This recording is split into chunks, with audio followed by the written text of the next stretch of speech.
जब तक माता पिता रूपी संपत्ति खजाना हमारे पास है, तब तक इनका सम्मान हमें करना चाहिए। क्योंकि मैं जानती हूँ जब ये हमारे मध्यस्थ नहीं रहते तब सबको इनकी आवश्यकता महसूस होती है। और सौभाग्यशाली है वो संतान, वो परिवार जिस घर में माता रूपी देवी की और पिता रूपी शिव की पूजा होती है ना। आपने देखा होगा ना, शिव किसको कहते हैं बहनों? कल्याण करने वाले को। अच्छा बताओ, संसार में पिता से बढ़कर के कोई हमारा कल्याण कर सकता है? पिता से बढ़कर के संसार में एक पिता ही ऐसा होता है जो अपनी संतान के समक्ष हारने के बाद भी हंसता है। और माँ तो माँ होती है खैर, पर मैं निवेदन कर दूं, जिनके घर में, मैं फिर कहती हूँ, हमें यह प्रेरणा यहाँ से लेकर के जानी चाहिए, जिनके घर में माता रूपी देवी बैठी हो और शिव जैसा पिता हो, उनको बाहर किसी भी धाम पर जाने की आवश्यकता बोलो नहीं है। और ये बात मैं अपने आप से नहीं कह रही हूँ, मैंने सुना है। यहाँ पर बहुत बहनें बैठी होगी, शिव जी की भगत हो या नहीं हो, बोलो करती हो भक्ति? और गणेश की भी करती होंगी, है ना? तो आपकी ही बात कह देती हूँ। कहते हैं एक बार शिव जी के 2 पुत्र थे। शिव जी महाराज के कितने बेटे थे? आपको नाम भी पता होगा, क्या नाम थे? गणेश और कार्तिक। अब दोनों में बच्चे तो बच्चे होते हैं। कहते हैं दोनों में एक मुद्दे पर बात हो गई। कार्तिक कहने लगा मैं श्रेष्ठ हूं, और गणेश ने कहा मैं श्रेष्ठ हूं। आपके बच्चे भी तो कह देते ना मैं अच्छा हूं, दूसरा कहता मैं अच्छा हूं।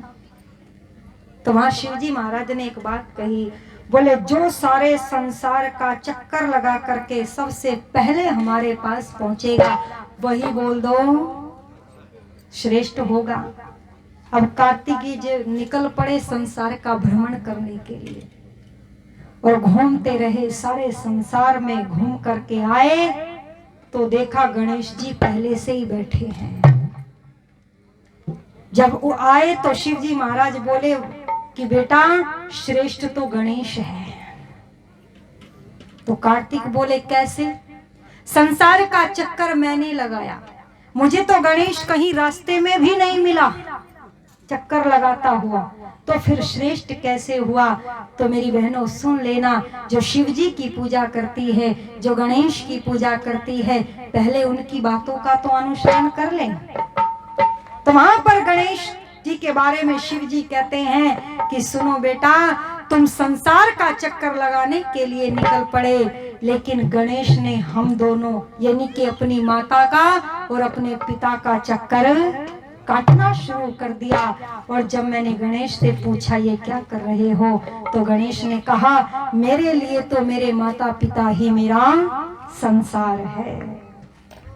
विचार करो, जिसके लिए माता पिता ही संसार हो, अच्छा बोलो उसे फिर किसी धाम पर जाने की आवश्यकता पड़ेगी?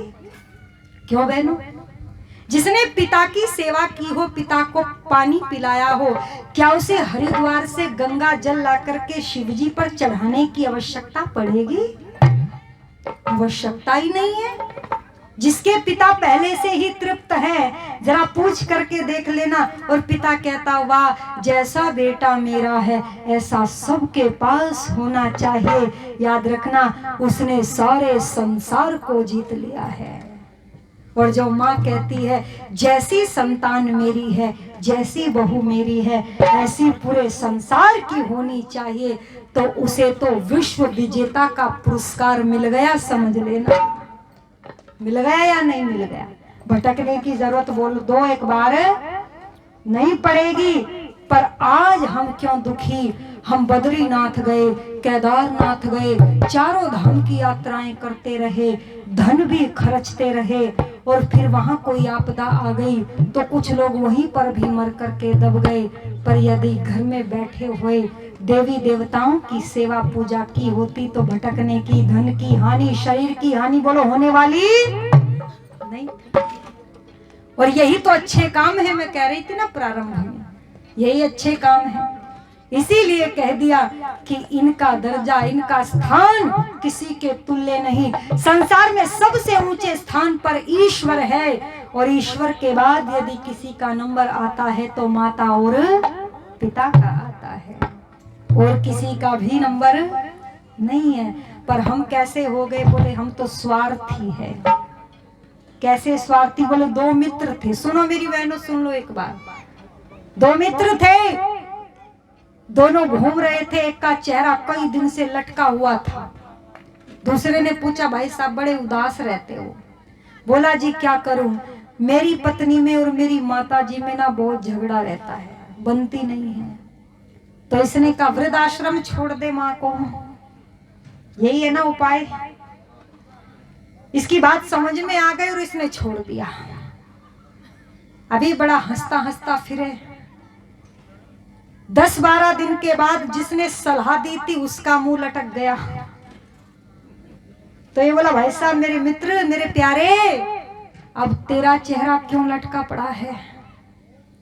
तो ये बोला, भाई क्या बताऊं, जो कहानी, जो महाभारत तेरे घर में थी वो मेरे घर में चल रही है। मेरी माँ और मेरी पत्नी में नहीं बन रही। तो इसने कहा तू भी छोड़ दे वृद्धाश्रम में, तूने मुझे भी तो बताया था। अब देखो इसने क्या कहा। बोला, मित्र छोड़ तो देता, पर कैसे छोड़ दूं, मेरी माँ को 25,000 रुपए पेंशन के मिलते हैं, और यदि माँ गई तो 25,000 भी बोलो चले जाएंगे। अच्छा बताओ ये कौन थे? ये स्वार्थी थे या नहीं थे? अरे माँ ने तेरा पालन इसलिए नहीं किया था कि तुझे 25,000 मिलते हैं, है ना? करो भाई। अच्छा कोई नहीं, कर लो।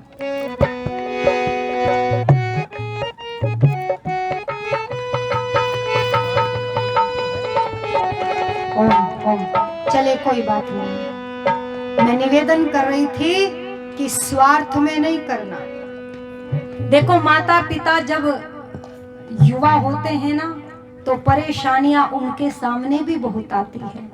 बच्चों का पालन करे कि इनके लिए धन कमाए, लेकिन वह उस परिस्थिति में बच्चों को अनाथ आश्रम में छोड़ते नहीं है। अनाथ आश्रम भी तो बने हुए हैं। जहां भारत में वृद्ध आश्रम है वहीं भारत में अनाथ आश्रम भी है। पर बता तो दो एक बार, अनाथ आश्रम में उनके बच्चे होते हैं जिनके माता पिता नहीं होते। और सच्चाई है, जरा ग्रहण कर लीजिए, वृद्ध आश्रम में वो माता पिता होते हैं जिनके बच्चे होते हैं। बिना बच्चों वाले वृद्ध आश्रम में नहीं होते। माँ के पास कितनी परेशानी रही, पिता के पास कितनी परेशानी रही, बच्चे को भी पालना है, घर को भी संभालना है, धन को भी कमाना है, पर अनाथ आश्रम नहीं छोड़ा। चाहे माँ को बुलाया, चाहे बुआ को बुलाया, किसी को भी बुलाया, चाहे अपने कार्य को छोड़ा, पर बेटे को अनाथ आश्रम में नहीं छोड़ा। जबकि वो भी इसी प्रक्रिया से ही धन लेकर के रख लेते हैं। पर बच्चों के सामने जरा सी मुसीबत क्या आई तो वृद्ध आश्रम छोड़ दिया, और एक ने तो छत से ही गिरा करके मार दिया। इसीलिए कह दिया है क्या, जरा सुनिएगा, फिर समय तो समाप्ति की ओर चला जा रहा है। समय तो रुकता नहीं, किसी का इंतजार नहीं करता। तो आइए समय का सदुपयोग करते हुए, हो माँ का रुतबा क्या होता है पहचान ले रे तो, माँ का रुतबा क्या होता है पहचान ले रे तो। हालत क्या इनकी हो, हालत क्या इनकी हो गई, अरे जान ले रे तू। माँ का रुतबा क्या होता है पहचान ले रे तू। माँ का रुतबा क्या होता है पहचान ले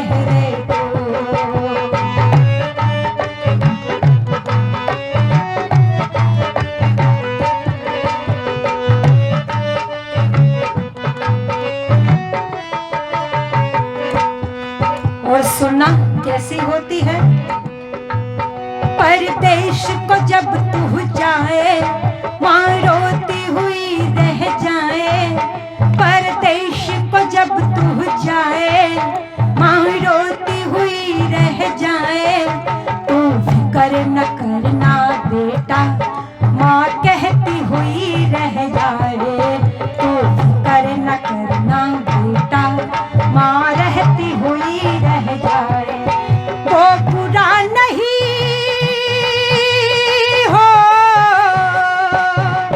वो बुरा नहीं है कहती, अरे जान ले रे तू माँ का रुतबा क्या होता है पहचान ले रे तू, इनका रुतबा क्या होता है पहचान ले रे तू।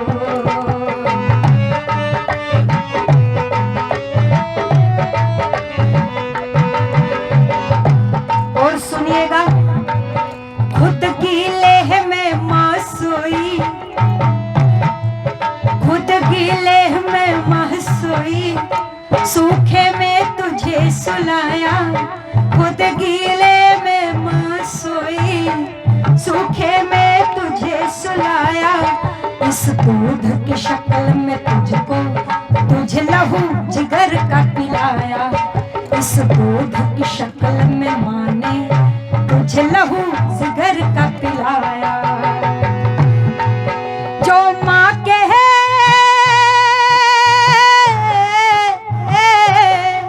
जो माँ के दर्द न जाने वाला निर्भाग्य है रह तू, माँ का दर्जा क्या होता है पहचान ले रे तू, इनका रुतबा क्या होता है पहचान ले रे तू।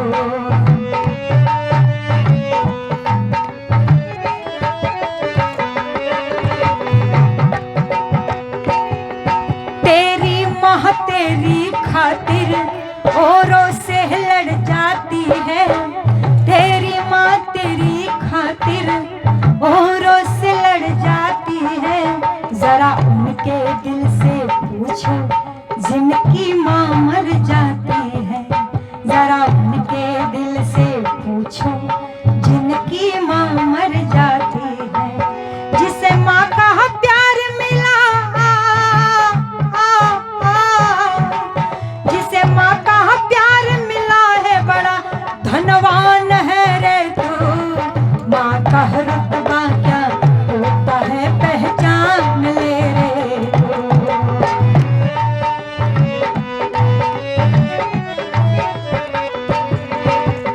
और सुनिएगा, बेटे तो बहुत पैदा हुए और आगे भी होते रहेंगे, पर एक बेटा ऐसा कैसा था, ऐसा हर माँ चाहती है कि उसका बेटा ऐसा ही हो, और उस बेटे का नाम क्या है? हाँ, हमारी बहनें बता रही है उसका नाम है श्रवण कुमार। क्यों? हर माँ चाहती है ना मेरे गर्भ से ऐसा बेटा पैदा हो जो श्रवण कुमार जैसा हो, पर सच्चाई है दुनिया की हर नारी माँ के रूप में चाहती है बेटा श्रवण कुमार जैसा हो, पर पत्नी के रूप में नहीं चाहती कि बेटा श्रवण कुमार जैसा हो। पत्नी कोई नहीं चाहती मेरा पति श्रवण कुमार हो, है ना? पर याद रखना ये तो सारी बढ़िया वाली बैठी है, तो सब क्या चाहती है, क्यों चाहती हो ना? पति श्रवण कुमार जैसा हो माँ के लिए। अगर पति श्रवण कुमार होगा तभी तो श्रवण कुमार पैदा होगा या नहीं होगा, है ना? इसीलिए कह दिया है क्या, बेटा हो श्रवण जैसा माँ बाप का साथ निभाया, बेटा हो श्रवण जैसा माँ बाप का साथ निभाया, कांधे पे बिठा कर उनको सब तीर्थ था करवाया, कांधे पे बिठा कर उनको सब तीर्थ था करवाया। ऐसे लायक बेटे से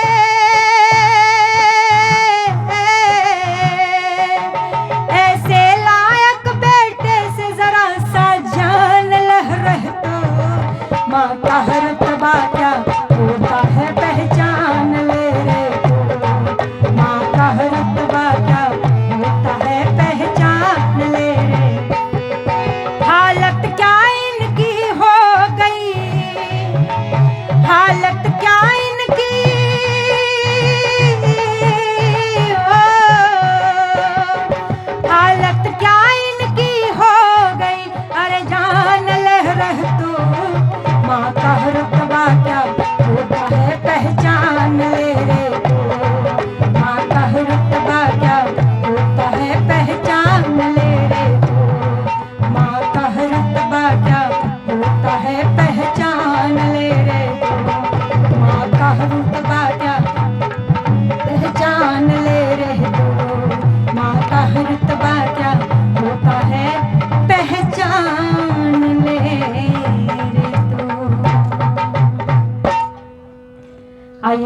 उत्तम कर्म करते हुए हम अपने कर्तव्यों का पालन करें। कर्तव्य है ये हमारा माता पिता की सेवा करना, और कर्तव्य का पर्यायवाची होता है धर्म। जहाँ कर्तव्य का पालन होता है वहाँ धर्म की रक्षा होती है। जहाँ धर्म की रक्षा होती है वहाँ निश्चित रूप से पुण्य कर्म होते हैं, और जब व्यक्ति के पुण्य कर्म होते हैं तो शरीर से मरने के बाद भी उसकी मृत्यु नहीं होती है। आइए, शरीर से तो हम मरेंगे, कोई भी दुनिया में ऐसा गुरु हमें नहीं मिलेगा कि जो हमारी मृत्यु को टाल दे, तो डरने वाली बात नहीं है। रोज ऐसे जियो जैसे कल को ही मरने वाले हैं, तो निश्चित रूप से कभी भी कोई बुरा कार्य होने वाला नहीं है। आइए, यश की मृत्यु ना हो जाए, बस इस बात का ध्यान रखें। और क्या करने आए थे इस पर हम चिंतन करते रहे, मनन करते रहे। आप सबने सुना, मैं सबका धन्यवाद करती हूँ, और शोकाकुल परिवार के लिए परम पिता परमात्मा से प्रार्थना करती हूँ कि इस दुख को सहने की शक्ति प्रदान करे, और जिस तरह अपने कार्यों के प्रति निष्ठा के साथ, ईमानदारी के साथ वह अग्रसर रहते हैं, भविष्य में समस्त सुख शांति इस परिवार के समीप आकर के बैठे। और फिर से माता विद्या देवी के लिए प्रार्थना करती हूँ कि ईश्वर कर्मानुसार उनकी आत्मा को सद्गति प्रदान करे, और हमें भी अच्छे मार्ग पर चलने की प्रेरणा दे। आप सबको भी अच्छे मार्ग का अनुसरण करने की शक्ति और सामर्थ्य प्रभु दे। भविष्य में आप सभी का दर्शन मुझे करने का अवसर मिलेगा, ऐसी मैं फिर से एक आशा और उम्मीद रखती हूँ। अब आप